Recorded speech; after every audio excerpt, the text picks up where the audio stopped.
Hey everyone, welcome back to the channel. Today, we're diving into the fascinating world of subconscious behaviors and how they might be affecting your social interactions. We've all been there. You're talking to someone, and you just get the feeling they're not really listening. Or worse, they seem completely disinterested in what you have to say. Well, it might not be intentional. A lot of the time, it comes down to subtle cues we give off without even realizing it. Subconscious habits that can really impact how others perceive us. And in this video, we're going to uncover 5 of these common habits that might be making people ignore you without even knowing it. Let's face it, we all know eye contact is important, but do you really know why? Think of it this way. When someone looks you in the eye, it shows they're present, engaged, and genuinely interested in what you have to say. They're not just hearing your words, they're connecting with you on a deeper level. John. On the flip side, when you're constantly averting your gaze, looking around the room, or staring at your feet, it sends a very different message. It can make you seem insecure, disinterested, or even untrustworthy.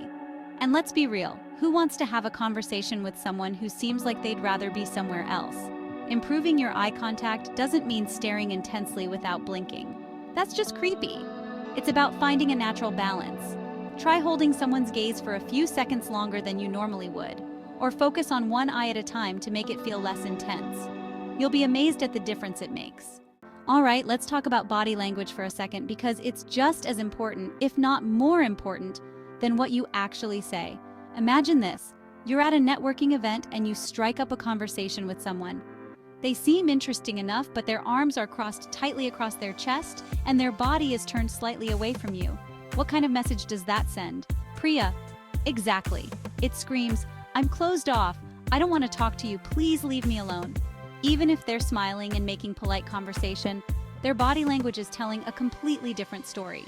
On the other hand, when you keep an open posture, arms uncrossed, facing the person you're speaking to, maybe even leaning in slightly, it shows you're approachable, receptive, and interested in what they have to say. It instantly makes you more likable and engaging. So pay attention to your posture, uncross those arms, and turn towards the person you're talking to. You might be surprised at how much more receptive they become. Chapter 3, The Monotone Trap, Why Vocal Variety is Your Secret Weapon. Now, let's be honest, we've all been subjected to those conversations where the other person speaks in a dull, monotone voice. It's like listening to a robot. There's no energy, no inflection, no passion, and it's exhausting. When your voice lacks variety, it doesn't matter how interesting your words are. They'll fall flat without the proper delivery. It makes you seem bored, unengaged, and frankly, a little bit boring yourself. But here's the good news. Your voice is an instrument, and just like any instrument, it needs to be played with skill. Adding variety to your tone, pitch, and pace can make all the difference.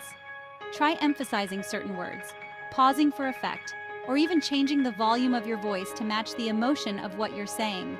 Trust me, your words will have a much greater impact when you deliver them with passion and enthusiasm. Chapter 4, The Phone Zone, How Technology Can Sabotage Your Social Life. Let's talk about the elephant in the room, or should I say the smartphone in our pockets. We live in a world dominated by technology, and it's easy to get sucked into the vortex of notifications, scrolling, and endless distractions. But here's the thing, constantly checking your phone during conversations is a surefire way to make the other person feel unimportant and ignored. Think about it. You're trying to have a meaningful conversation with someone and they're glued to their screen, barely making eye contact and just generally not present in the moment. How would that make you feel?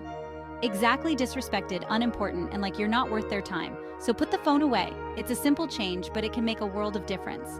When you're fully present in a conversation, giving the other person your undivided attention, it shows you value their time and you're genuinely interested in what they have to say. And that, my friends, is the foundation of any strong relationship. Chapter 5, The Art of Listening.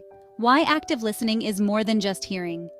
You know, we often mistake hearing for listening, but they're two completely different things. Hearing is simply perceiving sound. It's passive. Listening, on the other hand, requires effort, focus, and genuine interest. It's about actively engaging with the speaker, trying to understand their perspective, and responding in a way that shows you're truly paying attention. When you're actively listening, you're not just waiting for your turn to speak. You're fully present in the moment, absorbing the information, and asking clarifying questions to make sure you understand. You're nodding your head, making eye contact, and using verbal cues like, or tell me more to show you're engaged. It's about making the other person feel heard, understood, and valued. And that's one of the most powerful things you can do in any social interaction. Thanks for watching. If you found this video helpful, don't forget to like, comment, and subscribe for more insightful content. Remember, these subconscious habits might be small, but they can have a big impact on how others perceive you. The good news is that by becoming aware of these habits and making a conscious effort to change them, you can drastically improve your social interactions and build stronger, more meaningful connections with the people around you. See you next time.